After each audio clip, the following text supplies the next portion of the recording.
Welcome to the Political Matrix News. We have the sources, we have the truth from inside the political matrix. This is the Political Matrix News. We are doing this on the 121st anniversary of the first manned-powered aircraft flight. Kill Devil Hills, Kitty Hawk, North Carolina, Orville and Wilbur. They did it. If you ever see a list of the greatest airplanes of all time, their plane ain't on it. If you ever see a list of the worst airplanes, it is the number one worst airplane of all time. It only flew one day, but it changed the world. I'm Rob Milford in Orlando. Greg Fink joining us from Gainesville. Scott Miller in Pensacola, where I'll tell you what, it done been hitting the fan, and I don't even know where to begin. How about what in the holy hell is going on with Matt Gaetz in the process of joining Morgan and Morgan, the bastion of liberalism in the Sunshine State? John Morgan, a billionaire lawyer who apparently represents damn near every car wreck victim in all 67 counties, and across the country as well. Apparently he wants Matt to join the firm. The one thing they have in common, the legalization of marijuana. What the holy hell has happened? Guys, I was on a cruise last Monday, got back Saturday. What did you all do while I was gone? Well, this is the real Matt Gaetz. Yeah, this is the real Matt Gaetz. This is the real Matt Gaetz. What's going to be interesting is watching Morgan get an upfront and personal view of the truth about him, and to see that these people haven't been making this stuff up. These stories have been circulating around Matt since he graduated high school. That when there was no reason, before his dad was in politics. These stories, long predate anyone trying to sabotage anyone's political career. Mm-hmm. So congratulations, Mr. Morgan. You get to get up close and personal with Matt. But the thing is that this is who he's always been, and we're finally getting to see it. And Matt was good friends with Morgan's son anyway. I mean, they were in the same circle. In fact, and the bottom line is, I'm glad that he's gainfully employed outside of government and on TV. Whatever TV.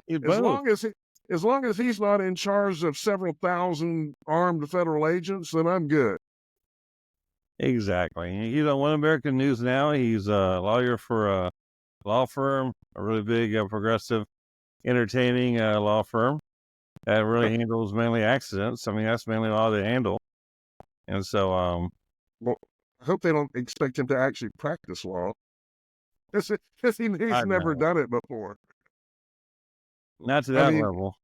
No, well, not really. I mean, his daddy got him a job at one of his friend's his dad's friend's law firms. Actually, the law firm he worked for became the U.S. attorney in Northwest Florida, and he was actually his roommate at William and Mary. As O'Keefe. Mm-hmm. So all right. It's all been done by nepotism. Okay, I just want to make sure. Has been it. Okay. Now, you said something, Greg, you leaked in there, television news. Is he going back to Fox? Is he going to have a show on MSNBC? What's the deal? One American News, OAN. So One American News is going to have a nightly show. Nightly, every day, 5 days a week, like Andy, Laura Ingraham, all his idols, all his mentors. So, I mean, that's great. He's going to be out there talking about corruption, talking about the things that hit the world and the agenda of the day and his point of view. Exactly. He's going to talk about government corruption and lawfare, things that he has personal experience with. Now he's just going to be on the other end of it. He's going to be on the other end of the mic. And so it's just totally, it's funny. I mean, at the same time, he's going to be practicing law with Morgan and Morgan, who are basically who will be pushing progressive agendas outside of there. I mean, the reality here is that his job with the law firm is more or less for his political gamesmanship of basically the Democrats need just a little bit more of the Republicans to cross over to fit some of their agenda items that they fell short on this last year in Florida, like the abortion issue and the marijuana issue.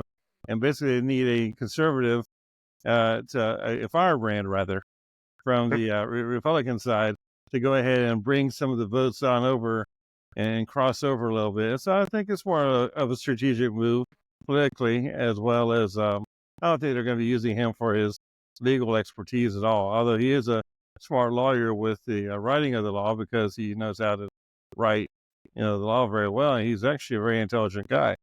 But I don't think he's ever practiced No, he law. doesn't know. Stop. He does not know how to write the law. How many bills did he write he never in wrote one Congress that got passed? How okay, many? well, writing one, he knows how to write it, but just not presenting. He can't, get anybody to get behind. Yeah, writing it and advocating for it are two different things. Yeah, exactly. I mean, being persuasive with it is a whole different world. All right, so I'm going to tell you this. Mark it down. He runs for governor of Florida. No, actually, Morgan's going to run for governor. He's going to run Morgan's campaign. No. John Morgan told me. John Morgan said he wants to run for governor, and that is actually something he brought up this week on your cruise. John Morgan did talk about he's putting his name out there to run for governor. Okay. And he's got the whole money. idea here of bringing Matt Gaetz on board, Boy, that's a bold move on Morgan's part. Because Morgan Gaetz's part. Well, no, it's a bold move on Morgan's part because the Gaetz has a long history of stabbing people in the back to vacate their seat so that he can, so he can ascend. So that's true, yeah. And this was my concern with Trump. Trump's going to put him in the inner circle, in the inner circle, and give that boy an opportunity, to stab him in the back. Just wait till he finds something, create a situation, and then boom, move up. Because that is his real talent. That's the lawfare. That's why I thought it was so hilarious. They're going to put him in as AG to combat lawfare, since he owes most of his professional ascension to lawfare. Wow. Yep. Okay. Let's talk about replacing Matt Gaetz. I've watched video from one of the two debates they've had in the first district. How many Republicans are there? A dozen? 10? How many? There's 9, 10. 9. 10 altogether. Yeah. Feels like 100, but whatever. 10, I guess, yeah. So I watched one. The look on the faces of at least 3 of those guys as they panned up across the line, at least 3, maybe 4 of those guys were like, why the hell did I waste $11,000 to get into this race? What was I thinking? Am I wrong on that? You guys have seen the same video. It is almost like, did I shave my face for this? I mean, or did I paint did I paint my did I paint my nails for this? Yeah, or the country song. The country song. Did I shave my legs for this? Oh yeah, shave my legs. Okay, yeah. And or like what you said in the text, did I pay $11,000 for this? Yeah. I mean, seriously. I mean, that's what you were saying a couple of days ago. I mean, these people have no idea what they're getting into, how large of a scale it is, how grand of a scale it is. Also, right now, because in full disclosure, we're working with one of the campaigns, and I'm working with getting the vote by mail list from the different counties.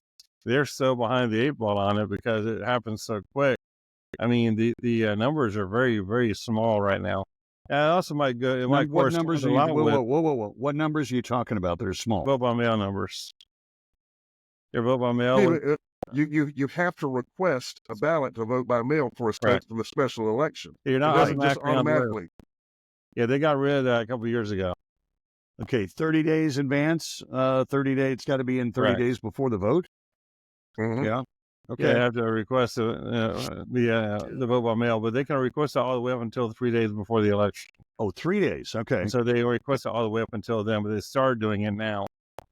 All right. That is so not a factor at this point. Right, but the fact of the matter is that the vote by mail is going to be tiny on this thing, and frankly, the vote in person is probably going to be fairly small. And we're looking at probably 8% turnout. Yeah. Okay, that translates to how many voters? Around 80,000 voters. Okay.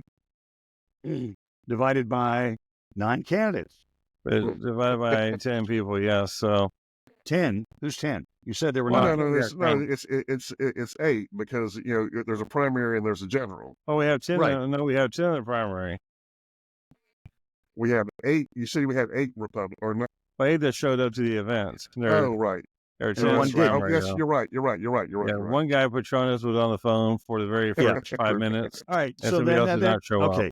Now, Jimmy Patronus is the what is CFO? CEO? State CFO. Okay, Yeah, finance. the insurance commissioner, the fire marshal, insurance, and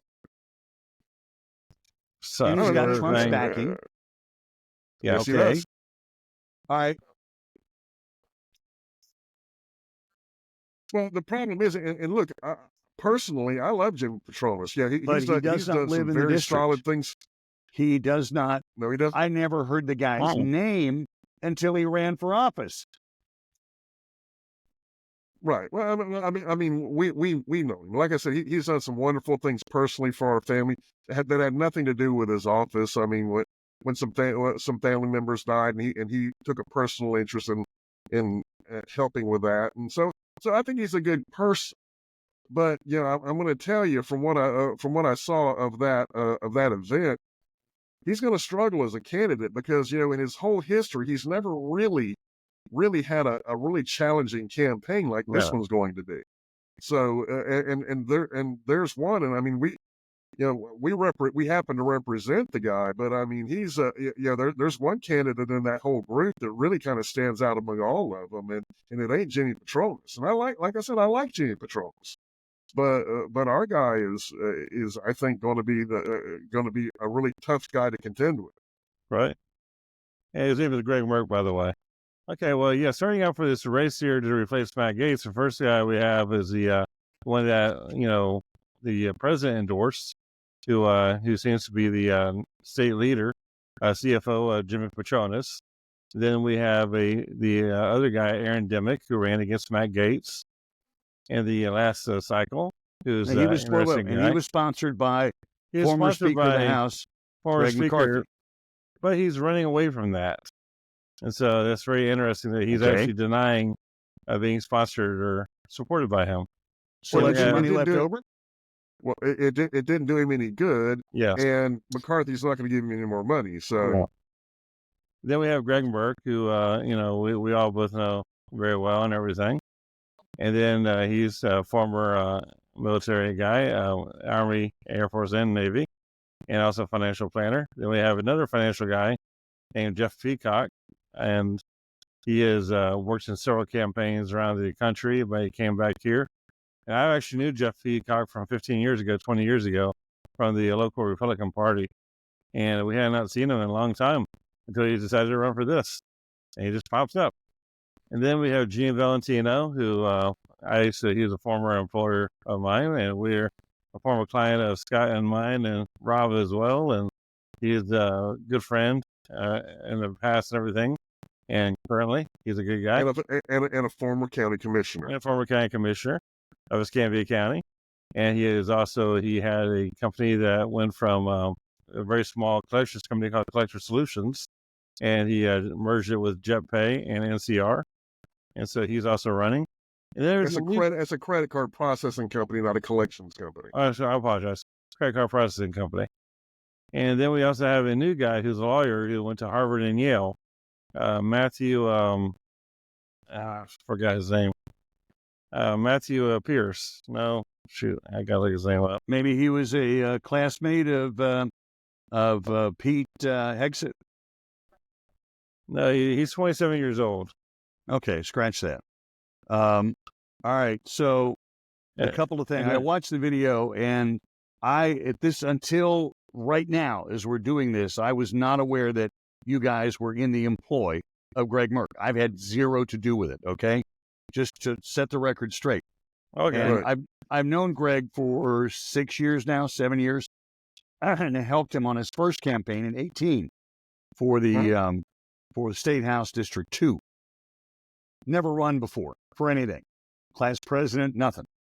And he acquitted himself very nicely. Subsequently, he went to Georgetown, got his master's degree.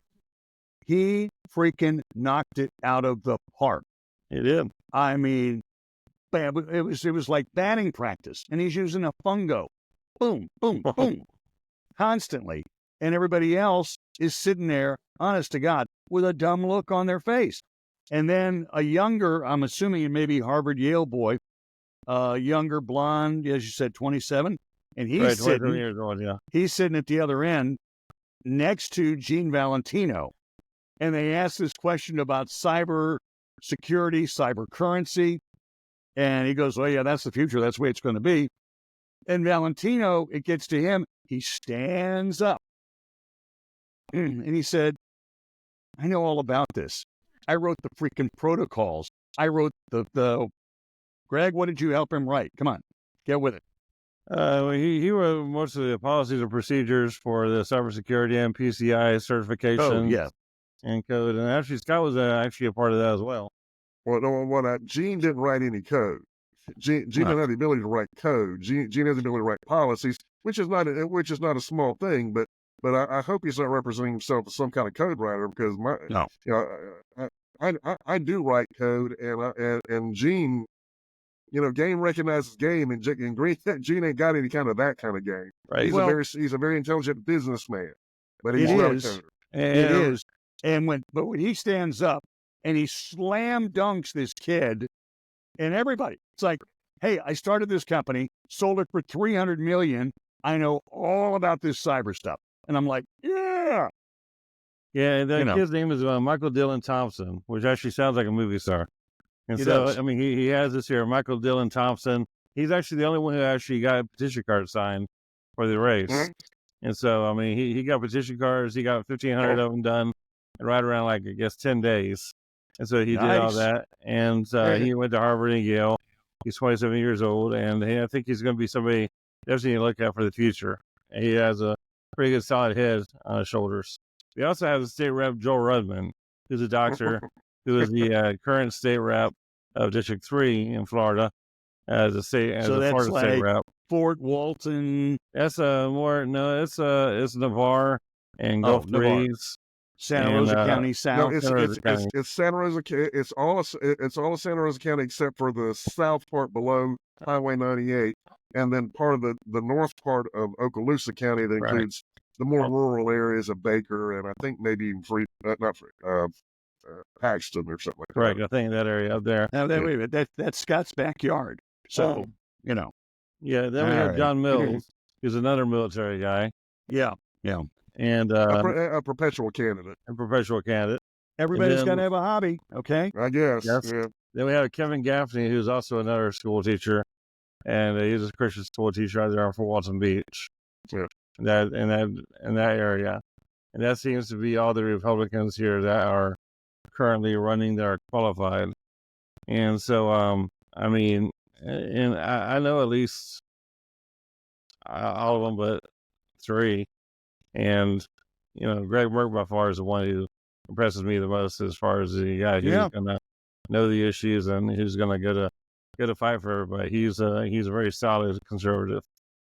And well, I mean, I'm not evaluating these guys on the quality of their policies or things like that. I'm evaluating them on what I believe is the people who are going to do the things it takes to win, who are going to present an articulate case, who are going to who are going to go be where they need to be and do and be in front of the people and talk to the people they need to talk to, because and out of that field, there's really only 2 people who have the campaigning credentials, and that's Petronas and Merck. Right. Even Valentino, who was a county commissioner, when he lost his last race because he wouldn't go campaign. Yeah, and that was 10 years ago. And that was 10 years ago. Yeah, and I can't imagine he's more inclined to campaign than he was 10 years ago when he was an office holder. Yeah. So, I remember sitting there and they were arguing about who's tearing our signs down, not what are we knocking on doors. Exactly. Well, Scott was there. You were at that meeting. Absolutely. Yeah. Literally focusing on the wrong things. People tearing down your worse. Yeah, people tearing down signs and stuff like that is annoying. But but if someone taking down your sign torpedoes your campaign, then you didn't have a campaign. Right. Nope. The whole idea is that there has to be a lot more people running to knock on doors and just see a candidate doing it by himself. And at the time for a county commissioner race, you should easily have 10 or 15 people especially when you're running for re-election. Yeah, when you're in your third term. It's me and two guys.